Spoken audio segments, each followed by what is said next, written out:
Greetings, chess fans, and welcome to this video. I'm Thug Doug. We're getting ready to play a rapid game on the road to 2200.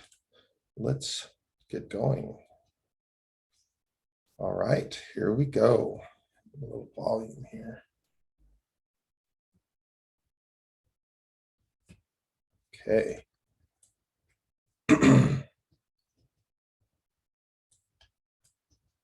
What are you going to get today?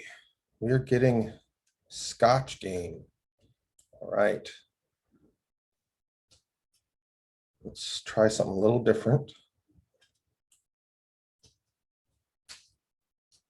So, okay, so the idea behind this is to entice that move, because ideally I think white would like to have a knight on that square. And so, yeah, I've lost the tempo, but deprived the knight of its best square, really. So we'll see how this pans out for us.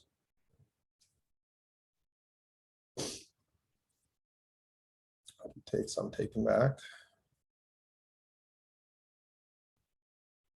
And Lafanga. Oh, shoot.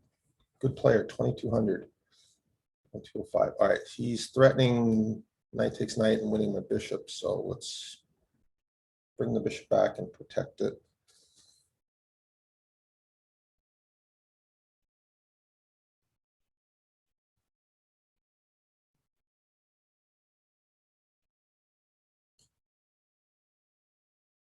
I'm just going to play knight f6, castles, rook e8.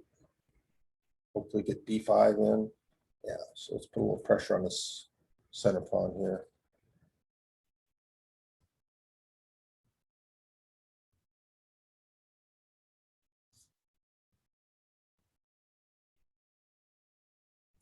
Oh, I'm actually ahead on time. That's unusual. Okay, we got to take. And I'm guessing he's going to trade bishops as well. So let's capture towards the center. Up the rook's file. Good. That'll help support a d5 push here in a bit. Oh, interesting. So do I have to worry about on to e5? No, I think I can castle. Like rook e8 to try something like that. And bring the rook over right away. Put some more pressure on that.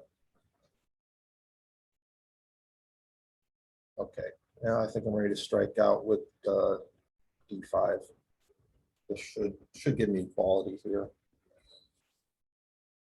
Take, so we take the pawn.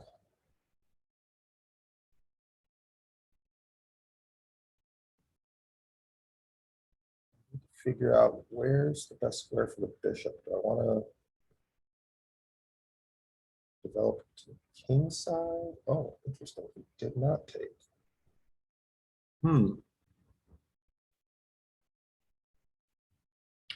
want to put it to e6. It kind of blocks my rook. I guess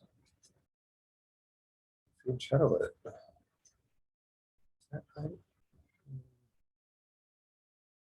We'll keep the tension in the center. So yeah, let's just do that.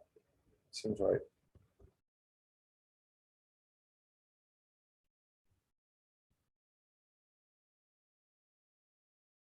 I would like to play c5.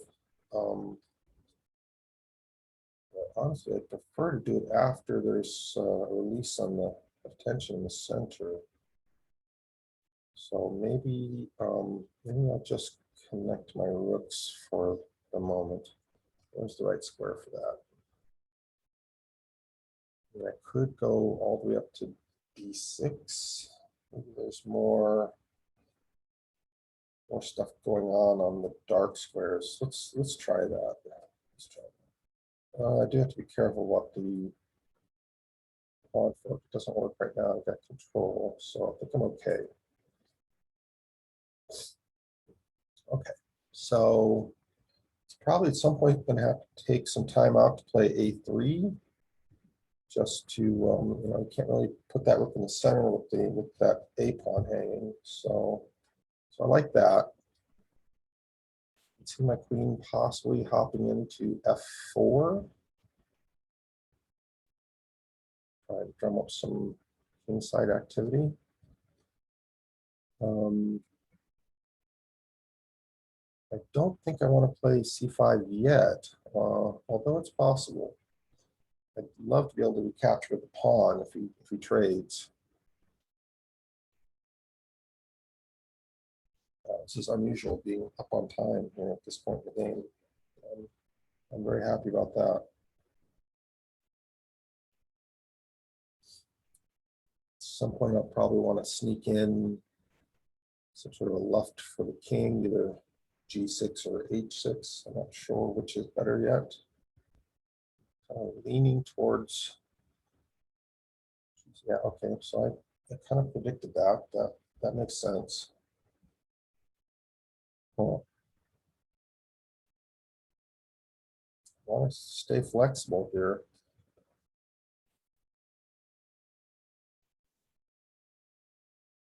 Yeah, I think I'm going to put the pawn here and just give ourselves some left. It also,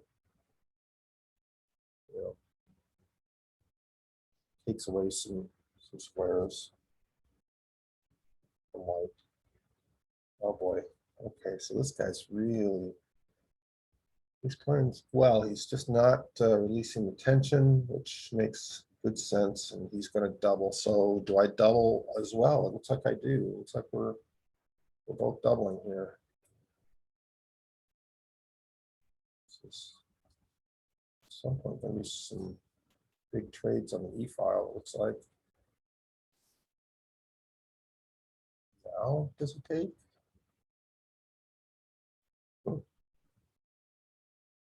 I've got some waiting moves. I could just put my king up square just to kind of tidy up my king side. Pretty even game as far as I can tell. Seems pretty even.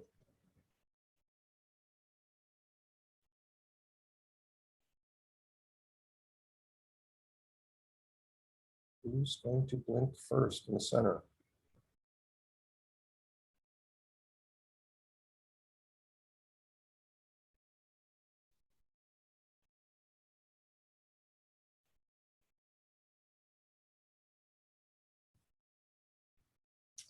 Maybe I could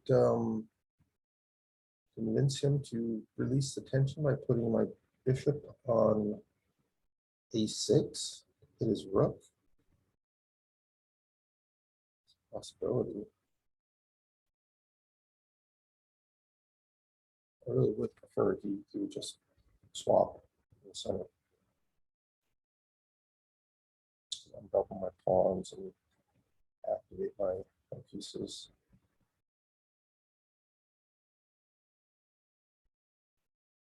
Okay, he's down to 5 minutes. I have to assume that he can play with a short amount of time if it comes to it. He's fairly high rated. But this gives me a chance. I've got a couple minutes that I can use for a think at some point, you know, come in handy.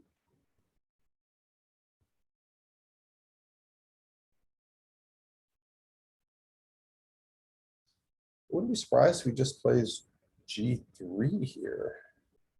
No, he's gonna release the tension. Okay, so do I let him take or do I swap off voluntarily? Trade twice.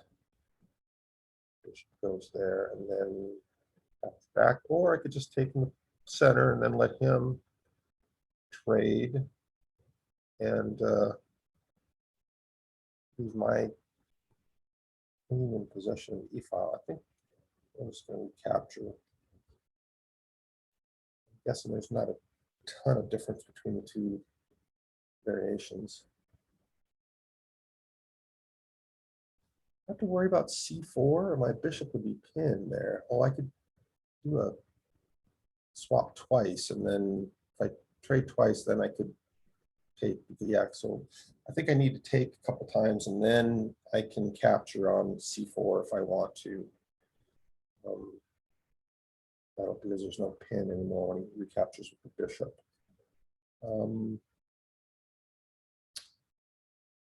alternatively, I could just take, knowing that he can't take with, oh no, I play pawn takes pawn, play rook takes rook, rook takes rook, rook takes rook, queen takes rook, win the bishop, and then when I go down to check, it's not a back rank mate because his knight can go to f1 and stop it. So,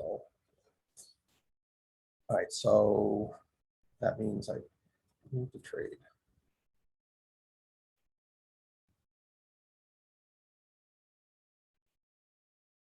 And for some simplifications, it looks like. You have to be careful. Some of these endgames, you could get an outside pass pawn.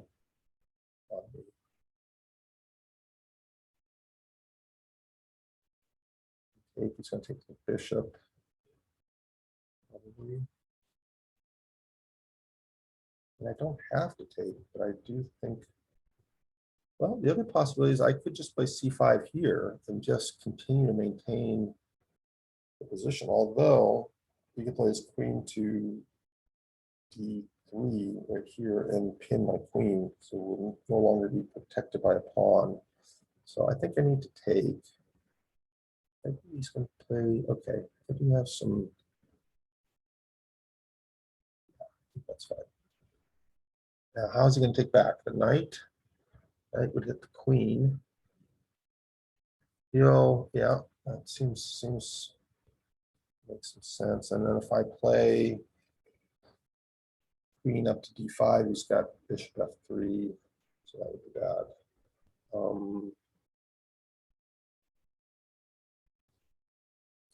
I want to keep a nice centralized queen. I think it's got to come into probably here. That's the way to go. Hope.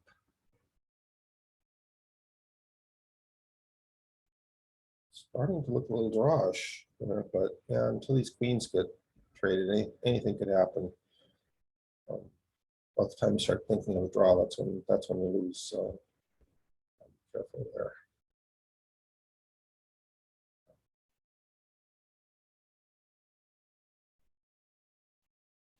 I can. Okay, so that's, yeah, that makes sense. He's going after my c pawn, which I kind of expected. I'm just gonna push it up 2 and defend it.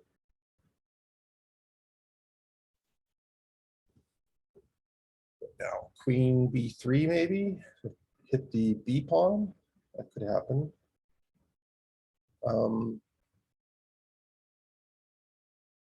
That's certainly a possibility. I'll be queen b3. How am I going to protect that if he does? Yeah, I could drop the knight back and that would protect it. That's for sure a possibility. Although he'll attack that with the bishop, and that would, oh, so he's going for the queen trade. Yeah, I think this is looking quite drawish now. Let's do that.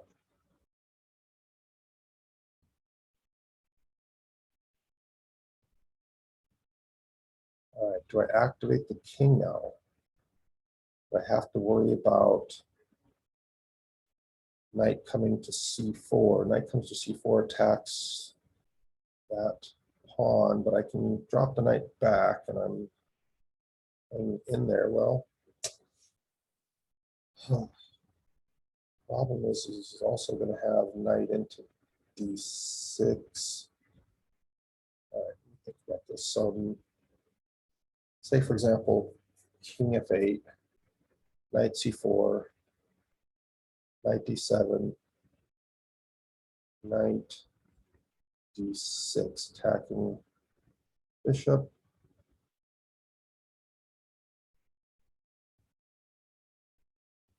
I think I can hang with that. I don't think that would be a problem. Not sure if I'm missing something here.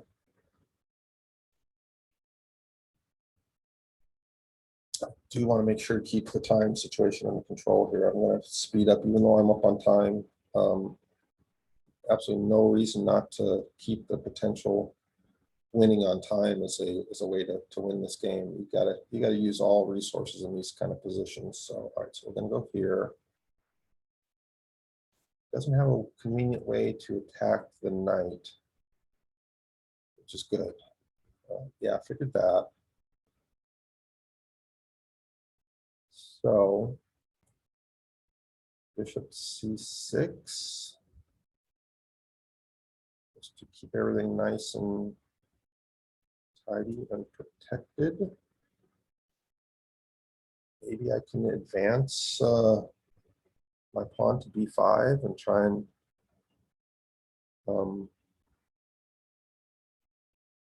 solve any sort of difficulties I'm having. The other possibility is just to, wait a second, he's got bishop c4. That's something to worry about? Yeah, that's bishop c4. Well, I can play my knight to e5 and attack the bishop, and then at the same time defend the pawn.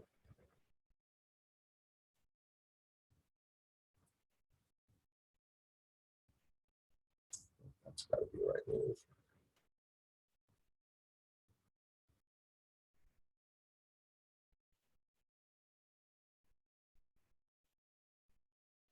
I have to be careful though. There is a problem with this. Is the move f4 is, oh, he's not doing it. I thought he'd back off the bishop, and well, I guess I could play c4 in order to stop that. Okay, so wants to trade. Yeah, I think trading is fine. This gives me the first chance to attack his stuff. Here, yeah, a lot of times this is sort of a race for the knights to see who can get a knight active enough to win a pawn first. I mean, I definitely have a backward pawn there on b6. I've got to be careful of. This is likely, okay, so now I'm winning a pawn.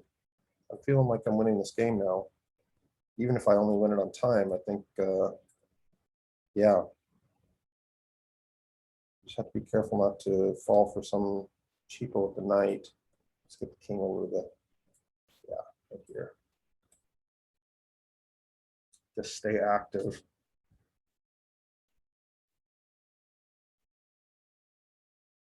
Sometimes it can be really critical how you move these against these knights.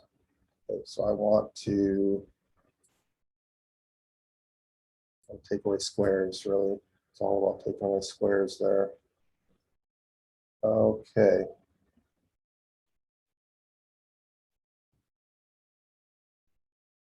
That's the right way to go with that. Now I can advance my pawn. There. Oh, this is going to be a race. Oh boy. Here. I mean, even if he wins that, if I can get my king in here, then he can arrange to win that pawn. But meanwhile, I'm going to just gobble stuff up on. Okay, he's getting active here. We have to be careful here. Is he going to get crazy active over there? All right, I'm going to go there. I got to be careful. I want him gobbling. I got to run over to these pawns on the king side. Okay, it's probably a good idea on his part, just liquidating as best he can. All right. I think I can run with this pawn now. I think I can beat him in a race.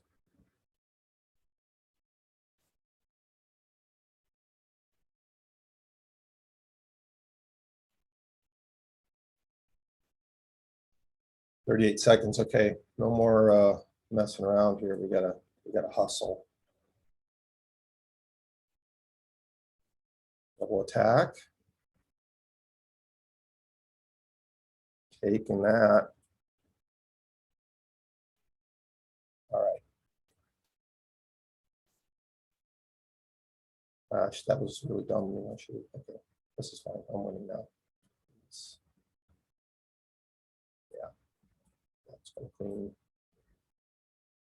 That's gonna clean. I got 2 queens coming. I think I can do this.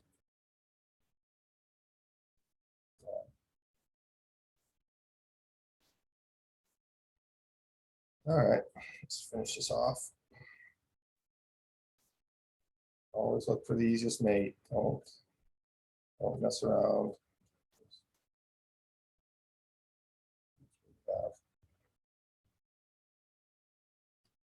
There we go.